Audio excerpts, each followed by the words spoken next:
Many of you own my book, First They Came for the Gun Owners. You may remember in Chapter 9, I said something many years ago that turned out to be dead on. Not my first prediction to be correct, and hopefully not my last. What was that prediction? Specifically, that the left in America encourages threats of violence. That is one of the reasons why we need to make sure we, the people, are never disarmed. Let's break down this and compare it to where we are in American society today to see if my prediction has been proven correctly. And the answer is, I think it has, unfortunately. Let's talk about it. Hey folks, I'm Mark Smith, host of the 4 Box of Dine, a proud American gun owner, constitutional attorney member of the United States Supreme Court Bar, and I'm proud to say the top voice of the Second Amendment in America. Thank you, 2025 Gundies Awards. All right, folks, so this is not a pleasant conversation, but we're going to have it, and that is the reality on the ground that we in the MAGA, libertarian, conservative, Republican movement, whatever you want to call it, the Second Amendment groups, Second Amendment advocates, we're at risk from left-wing violence in America. Now, I'd like to say this is a new phenomenon, but it really isn't. Because during the first term of Donald Trump's, I wrote a book, First They Came for the Gun Owners, in which at the very last thing I did for this book, believe it or not, because remember, this book was all about the strategy of the left to try to disarm us. The very last chapter I wrote literally said that the left is now engaging in threats of violence. And here is what I wrote, and then we're going to compare it to where we are in today's world. This is what I wrote back then a few years ago. When I first conceived of this book, I never thought that I would be writing a chapter like this, but I owe readers the whole truth.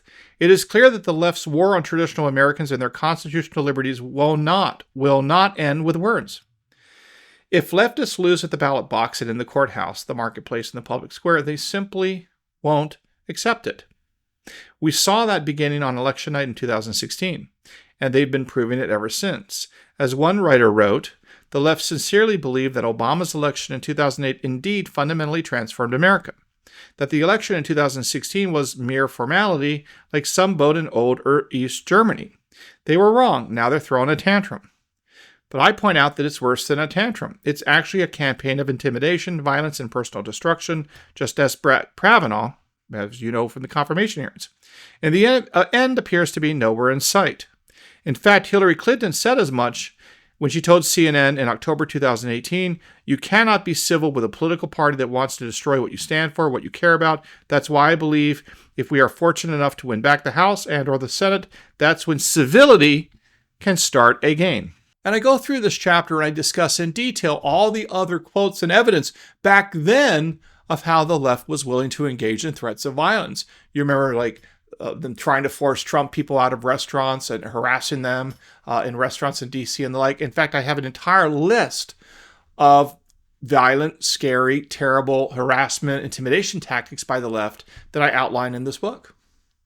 Of course, one of them is that terrible shooting where the Republican House members were almost killed, and Steve Scalise, the House member from Louisiana, was shot, thank God he recovered, by some nutty Bernie Sanders supporter. Remember that? Well, it turns out that the left is not giving up. And the reality is that they're kind of, in my opinion, kind of urged on in a sense by the left-wing political heroes of the left. Because you cannot go around and say that Republicans and MAGA supporters and Charlie Kirk supporters and Donald Trump supporters are Hitler or fascists or authoritarians, none of which is true in the least. If anything, it's the Republican Party and the MAGA movement that's trying to shrink government as best we can. It's not easy in today's world. You can't undo, 80 years of nonsense overnight, although Donald Trump's working hard to try to get there. It's not perfect. It's hard in that swamp. It's very hard in that swamp of D.C. But with that said, you have a lot of these Democratic leaders, as I see it, are going out there saying things that are really, frankly, scary if you believe what they're saying. Now, I don't believe what they're saying. I think what they're saying is nonsense. But there's a lot of people out there, in my view, that maybe are mentally disturbed, or they're ignorant, or they actually believe what they're hearing from some of these bozos. And some of them are going to take it to heart and do potentially terrible things. I think that's very dangerous.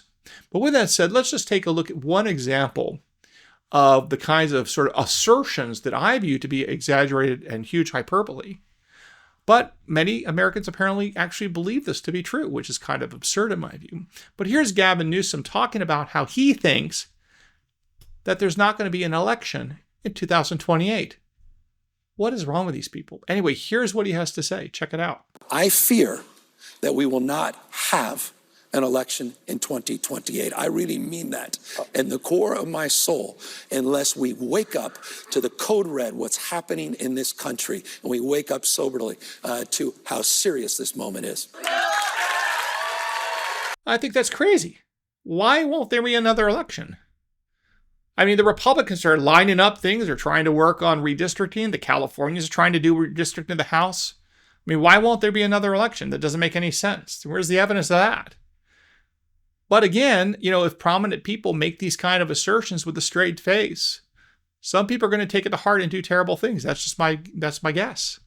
And we've already seen that. I mean, look at the sort of terrible events we've seen just, recently. You have Charlie Kirk assassinated by an apparent leftist who's dating a trans man. I suppose that's what he's called, a trans man who was into furries, supposedly, according to reports.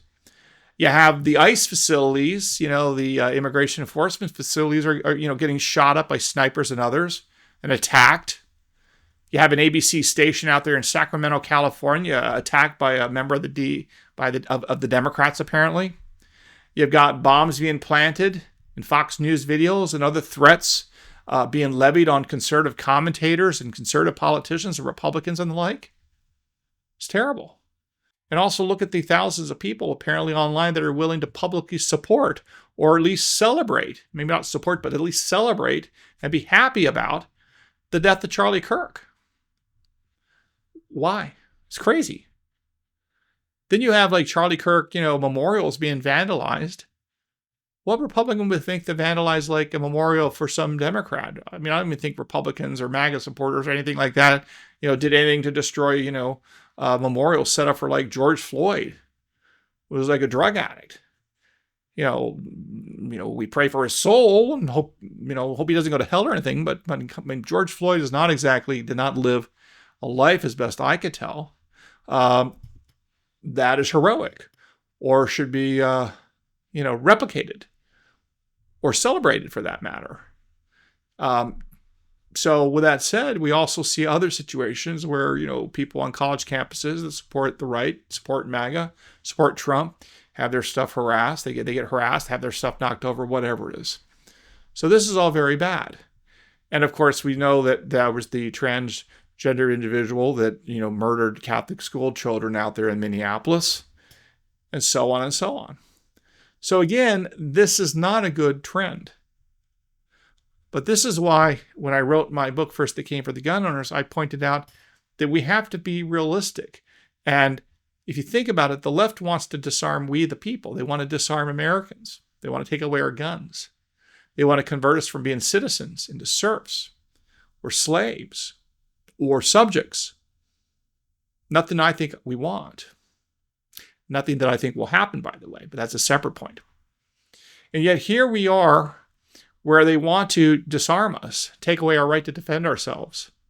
And at the same time, we in the conservative movement, whatever you want to call it, libertarian movement, conservative movement, MAGA movement, we're at risk.